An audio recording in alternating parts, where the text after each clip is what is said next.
কিন্তু এইবার আমরা সুযোগ করে দিয়েছি আমাদের লোকাল এরিয়ার ছেলেমেয়েদেরকে, একদম ঠিক লোকাল এরিয়া, আসানসোল, দুর্গাপুর, পানাগড়, বর্ধমান, সিউড়ি, বীরভূম, এই সব সারাউন্ডিং এরিয়ার ছেলেমেয়েদেরকে নিয়ে একটা সিম্পল একটা জব ড্রাইভ করানোর, যেখানে কিন্তু ওদের কোনো ফিজ লাগছে না, কোনো কোর্সও লাগছে না। তো এরপর কি কি হচ্ছে, ছেলেরা কিভাবে ইন্টারভিউ দিচ্ছে, ইন্টারভিউ দিয়ে তাদের কি মতামত, সেটা দেখতে গেলে তোমরা কিন্তু পুরো ভিডিওটা অবশ্যই দেখো। ওকে, সো ইতিমধ্যে আমরা দুজন ক্যান্ডিডেটকে পেয়ে গেছি সি অফ সাকসেসের, যারা কিন্তু ইন্টারভিউ দিয়ে এইমাত্র বেরোলো। তো আমরা তাদের কাছ থেকে একটু শুনে নেব যে তাদের অভিজ্ঞতাটা কি। প্রথমে তুমি তোমার নামটা একটু বলো। আকাশ ঘোষ। কেমন লাগলো ইন্টারভিউ দিয়ে? খুব ভালো। কি বললেন স্যার? স্যার বললেন যে আমি যেহেতু আইটিআই করেছি তো রিপেয়ারিং এর কাজ আছে রুদ্র হুন্ডায়, তো বললেন যে পরে ফোন করে নেবো তোমাকে। তোমার লোকেশন কি? আমার লোকেশন হচ্ছে মলানদিঘি। আচ্ছা, তো সেটা কোন ডিস্ট্রিক্টের মধ্যে পড়ছে? দুর্গাপুর। দুর্গাপুর। তো তোমাকে জব লোকেশন দুর্গাপুরেই দেওয়া হবে না আসানসোল, বর্ধমান এগুলোর মধ্যে?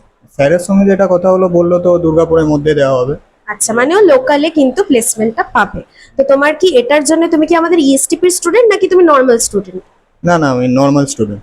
তুমি এনকোয়ারি দেখে এসেছিলে তাই তো? হ্যাঁ, ওই তো ম্যাম আপনাদের যে গ্রুপটা আছে ওখান থেকে যেটা আপনারা এগুলো দেন ওখান থেকে এসেছে।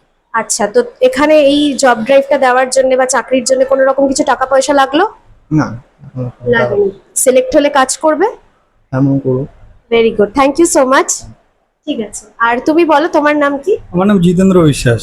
তুমি কোথা থেকে এসছো? আমার বাড়ি বর্ধমানে। বর্ধমান থেকে তুমি দুর্গাপুর এত বৃষ্টিতে এসছো? হ্যাঁ হ্যাঁ। আচ্ছা, কোনো অসুবিধা কষ্ট? না, কোনো অসুবিধা হয়নি। ইন্টারভিউ দিয়ে সি অফ সাকসেসের মানে আমাদের কোম্পানির নাম এসটিএমপিএল। তো তোমার কেমন লাগলো আমাদের সবার সাথে দেখা করে, ম্যামদের সাথে কথা বলে? খুব ভালো লাগলো সবার সাথে দেখা করে কথা বলে। আপনাদের সি অফ সাকসেস হোয়াটসঅ্যাপে যে গ্রুপটা আছে সেটা আমি প্রতিনিয়ত ফলো করি, সেটা দেখি আজকে এই রুদ্র হন্ডার জব ড্রাইভের জন্য আমি আজকে এখানে এসেছি। স্যারের সাথে ইন্টারভিউ দিলাম, স্যারের সাথে কথা বলে খুব ভালো লাগলো। কি মনে হচ্ছে, সিলেকশন হবে? হ্যাঁ, সিলেকশন হয়ে যাবে। হয়ে যাবে, কনফিডেন্ট তুমি? হ্যাঁ, হয়ে যাবে। আচ্ছা, তুমিও কি নন ইএসটিপি নাকি ইএসটিপি না, স্টুডেন্ট? আমি নন ইএসটিপি, কিন্তু এখানে আসার পর ম্যাডামের কাছে আপনাদের ইএসটিপি পুরো বিষয়টা শুনলাম, জানলাম যে এখান থেকে আরো বেটার অপরচুনিটি পাওয়া যাবে, সেটা শুনে খুব ভালো লাগলো। তো কি মনে হচ্ছে পরবর্তীতে চাকরি করার পর কিছুদিন পর ইএসটিপি করা যেতে পারে, হ্যাঁ কি না? একদম করা যেতে পারে, একদম বেটার অপরচুনিটির জন্য মানুষ কত জায়গায় কত কিছু করছে, এখান থেকে শুনে যেটা বুঝলাম এখানে অপরচুনিটি আরো বেশি, আরো সুন্দর। এক্স্যাক্টলি। তো তোমার এখানে মানে সিলেক্ট হলে তুমি জয়েন করবে তো? হ্যাঁ ম্যাম। আচ্ছা, ঠিক আছে, থ্যাংক ইউ ওদের দুজনকে। অনেক বৃষ্টি বাইরে, এবার আমি ছেড়ে দিই। বাকি আবার দেখা হবে অবশ্যই। অবশ্যই সিলেক্ট হলে কাজ করো মন দিয়ে, এটুকুনি বলবো। Thank you. Good afternoon everyone. আজকে আমাদের দুর্গাপুর ব্রাঞ্চে যে রুদ্র হন্ডার যে আমাদের জব ড্রাইভটা চলছে সেখানে আমার একটা ক্যান্ডিডেট এসেছে। তোমার নামটা একটু বলো। আমার নাম শিবু দাস ম্যাম। আচ্ছা শিবু, তুমি কোথা থেকে আসছো? ম্যাম আমি এমডি বাজার থেকে আসছি। আচ্ছা, তো বিগত অনেকদিন ধরে তোমার সাথে আমার কথা হয়, রাইট? এবং তোমাকে আমি এর আগেও আশা করি বিভিন্ন তোমার কোয়ারিজ এর বিষয়ে বলেছি। হ্যাঁ ম্যাম। তো আজকে তুমি যে ইন্টারভিউটা দিতে এসেছো এটার জন্য আশা করি তুমি এসটিপি এখনো তো করোনি, আর তাছাড়া আমাদের থেকে কোনো চার্জেস তোমার কাছে নেওয়া হয়নি। না ম্যাম, না। সো তুমি আজকে ইন্টারভিউটা দিলে কি মনে হচ্ছে, পাবে কি পারবে না, বা ইন্টারভিউ কিরকম হলো? ইন্টারভিউ ভালো হয়েছে ম্যাম, কাজটা বলেছে, দেখা যাক, চেষ্টা করবো করার। ঠিক আছে, বেস্ট অফ লাক, জয়েন করো। পরে ভবিষ্যতে এসটিপি কোর্সটা করে নেবে, ডেফিনেটলি বেটার অপশনস আমরা চেষ্টা করবো তোমাকে দেওয়া। Thank you everyone. Okay, hi everyone. আবার দুটো ক্যান্ডিডেট নিয়ে আমরা চলে এসেছি, ওদেরও ইন্টারভিউ হয়ে গেছে। একবার শুনে নি কেমন ইন্টারভিউ হলো। নাম ভালো। বলো তোমার। নাম শেখ ইরফান। কেমন হলো ইন্টারভিউ? ইন্টারভিউ ভালো হলো। ভালো হয়েছে। তোমার? আব্দুল কাদের। ইন্টারভিউ ভালো হয়েছে। ভালো হয়েছে। কোথা থেকে এসছো তোমরা? বীরভূম সিউড়ি থেকে। সিউড়ি।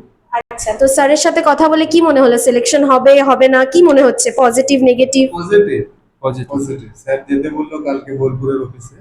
বাহ, ওদেরকে বোলপুরের অফিসে স্যার ডিরেক্ট পাঠিয়েছে। তো তোমরা ইএসটিপি ক্যান্ডিডেট না নন ইএসটিপি ক্যান্ডিডেট? আমার এই স্টেপি কেন ইএসটিপি মানে ইএসটিপি কোর্স করেছো নাকি এখন অবধি করোনি? করিনি। আচ্ছা, উইদাউট ইএসটিপি তোমরা তাহলে অপরচুনিটিটা পেয়েছো? Yes ma'am. কোনো ফিজ বা কোনো কিছু লেগেছে এই জবটার জন্য? No ma'am. লাগেনি। আচ্ছা, তো কি কিছু বলতে চাও অডিয়েন্সকে, কিরকম লাগলো ইন্টারভিউ দিয়ে, তারপর আমাদের সবার সাথে দেখা করে? এর আগে তো কখনো ভিজিট করোনি অফিস, প্রথমবার ওরা ভিজিট করেছে। ইন্টারভিউ দিয়ে কেমন লাগলো একটু বলো। খুব ভালো লাগলো। অডিয়েন্সকে বলবো আপনারা আসেন, এখানে ভিজিট করেন, ম্যামদের সঙ্গে কথা বলেন, খুব ভালো ব্যবহার, আপনাকে গাইডলাইন্স ভালো দেবে এক্সট্রা। ওকে এভরিওয়ান, তো মোটামুটি তোমরা যেটা দেখলে আমাদের জব ড্রাইভটা মিটে গেছে, ঠিক আছে, এবং সাকসেসফুলি মিটেছে। তো স্বাগতা, কি বলতে চাও জব ড্রাইভ নিয়ে ক্যান্ডিডেটসদেরকে আমাদের? জব ড্রাইভটা আমাদের যতদূর আমি বুঝতে পারলাম, অবজার্ভ করলাম, ভীষণ পজিটিভ হয়েছে। প্রত্যেকটা আমাদের ক্যান্ডিডেট যথেষ্ট পজিটিভ ছিল এবং সামহাও যাদের হয়তো এটা হলো না, তাদের সাথে আমরা ইএসটিপি নিয়ে কথা বললাম। They are very much interested about this. আশা করি আগামী দিনে তারা আমাদের ইএসটিপি ব্যাচে এনরোল করবে এবং এর থেকে আরো বেটার অপরচুনিটি ডেফিনেটলি পাবে। একদম। তাহলে ইএসটিপি নেক্সট ব্যাচ কবে একটু তুমি জানিয়ে দাও। হ্যাঁ, আমাদের নেক্সট ইএসটিপি ব্যাচ শুরু হচ্ছে 10th অফ সেপ্টেম্বর থেকে। তো যারা এখনো এনরোল করনি এবং এই পুজোর আগে একটা বেটার জব চাইছো, একটা বেটার ক্যারিয়ার চাইছো নিজেদের জন্য, নিজেদের ফ্যামিলি সাপোর্ট করার জন্য, তো ডেফিনেটলি তোমরা এনরোল করো, আমাদের দুর্গাপুর ব্রাঞ্চে ভিজিট করতে পারো। আমরা রয়েছি, তোমাদেরকে গাইড করব। তাছাড়া আমাদেরকে কল করে বা হোয়াটসঅ্যাপ করে এনি টাইম তুমি যোগাযোগ করতে পারো। That's all for today, thank you so much. ধন্যবাদ।